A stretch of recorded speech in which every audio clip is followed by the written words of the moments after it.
এই শোনো, আমি জীবনে কোনোদিন পাহাড়ে উঠি নাই, আমাকে একটু পাহাড়ে উঠাবা? নিচতলা থেকে তিনতলায় উঠতে তোমার কষ্ট হয়, অত বড় পাহাড়ে তুমি জীবনে উঠতে পারবা না। পারি কিনা সেটা পরে দেখা যাবে, আগে বলো যদি উঠতে পারি তুমি আমারে কি দিবা? যদি তুমি উঠতে পারো তাহলে তোমারে ধাক্কা দেবো। 8 কেজি মাংস 2 কেজি খাইয়া টয়লেটে বইয়া কুতে। ওর মুখেতে কুত্তাই যেন মুতে। হাট! আর গানই গাইতাম না।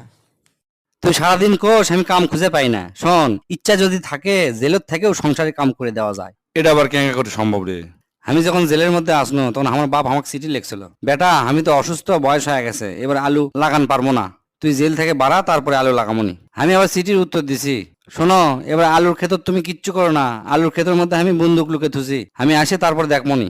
সেই চিঠি আবার পুলিশরা পড়ছে, পরে আমার বাড়ি চলে গেছে, যায়া ওই জমি মনে করে যে পুরা খুঁড়ে শেষ করে ফেলে দিছে, কোনো বন্দুক খুঁজে পাইনি। তারপর আমি আমার বাবাকে আরেকটা চিঠি লিখে দিল, আব্বা আমি এখানে কাম করা পারছি, আর তেমন কিছু পারলো না, তুমি এখন খালি আলু লাগাও।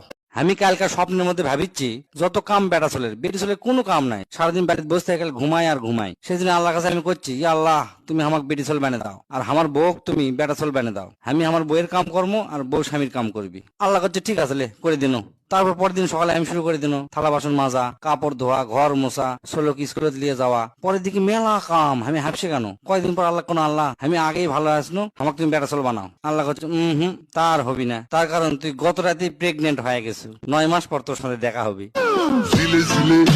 কেন বদনা, তোর বউ তুক আবার মারছে? আজকে আবার কি করছু? সেই দুঃখের কথা আর কোষ না ভাই। বউ যে মোবাইল ব্যবহার করে, ওই মোবাইলের মধ্যে 2টা সিম আছে, তো 2 সিম আমি 2 নামে সেভ করছি। একটা লেখছি ওয়াইফ 1 আর একটা লেখছি হচ্ছে ওয়াইফ 2। সেটা আমার বউ দেখছে, তারপর বাকিটা ইতিহাস। তারপর বলেন অরুণ সাহেব, এখন শরীর কেমন আছে আপনার? আপনার মতো সুন্দর ডাক্তার যার ট্রিটমেন্ট করবে সে কি বেশি দিন অসুস্থ থাকতে পারে বলেন? এভাবে বলবেন না, কিছু রোগী আছে যাদের সাথে মন খুলে কথা বলতে হয়, তাদের ভিতর আপনি একজন। বলেন কি, তাই নাকি? আচ্ছা ডাক্তার, আমি এখান থেকে যখন চলে যাব তখন কি আপনি আমাকে দেখতে আসবেন? না অরুণ সাহেব, আমি কবরস্থান অনেক ভয় পাই। ডাক্তার সাহেব, আমার বউ আমার দিন দিন মোটা হয়ে যাচ্ছে, মেলা চিকিৎসা করছে, কোনো কাম হয়নি। আমার বউ আমি নিয়ে আসছি, আপনারা ভালো করে চিকিৎসা করে দেন। আপনি বউক নিয়ে আসার দরকার নাই, আপনি মোবাইল নাম্বার এটি লিখে দিয়ে যান, এমনি চিকন হয়ে যাবে। কি কন, আমার মোবাইল নাম্বার লিখে দিলেই চিকন হয়ে যাবে? ঘটনা কি? আমার নার্স প্রতিদিন সকালবেলা আপনি ফোন দিয়ে ঘুমোর থেকে তুলবি, এটা দেখে টেনশনে আপনি বউ এমনি 1 মাসের মধ্যে চিকন হয়ে যাবে। যান।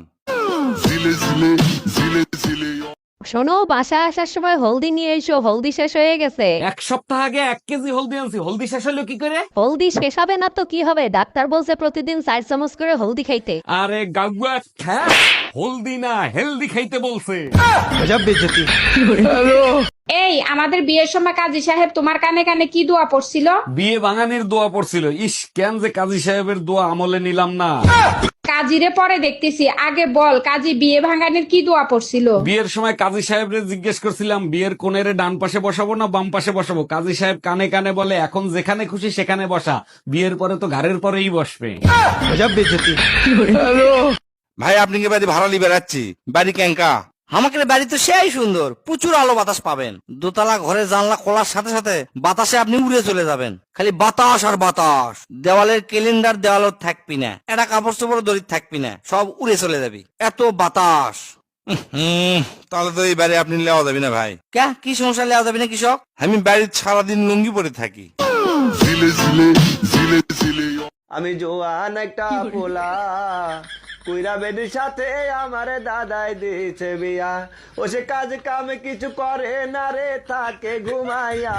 ও সে কাজ কাম কিছু করে না রে, থাকে ঘুমাইয়া। কইরা বেডির সাথে আমারে দাদাই দিয়েছে বিয়া। আমি তোমার দেখোয়া, আমি দয়া করছি দেখা হইছে তোমার বিয়া। নাইলা মাইয়া খুঁজতে খুঁজতে তুমি হইয়া যাইতা বুড়া।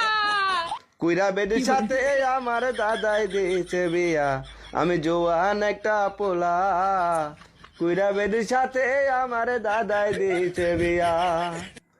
ভাবি আপনি তো ড্রাইভিং পরীক্ষা দিতে যাবেন, একটা প্রশ্ন করব উত্তর দিতে পারবেন? আরে অরুণ ভাই, আপনি যে কোনো প্রশ্ন করেন সব প্রশ্নের উত্তর আমি দিতে পারবো। আচ্ছা বলেন তো, রাস্তার উপর কবরের মতো যেটা দেয়া থাকে ওইটা কেন দেয়া হয়? ওইটা দেখলে বুঝতে হবে গাড়ি স্লো করতে হবে, কারণ রাস্তা প্রেগনেন্ট হয়ে গেছে। এই যে শুনেন, আপনাদেরকেই বলতেছি, আপনারা যারা মনে করেন না শ্বশুর বাড়ি থেকে আলাদা থাকলেই বুঝি জীবনের শান্তি আর শান্তি, কিন্তু শ্বশুর বাড়ির এক পিস নমুনা যে আপনার সাথে নিয়ে ঘুরে, সেটার মধ্যে যে শ্বশুর শাশুড়ি দাদি শাশুড়ি ননদ ননা সবার গুণাগুণ থাকে, সেটা কি আপনারা জানেন?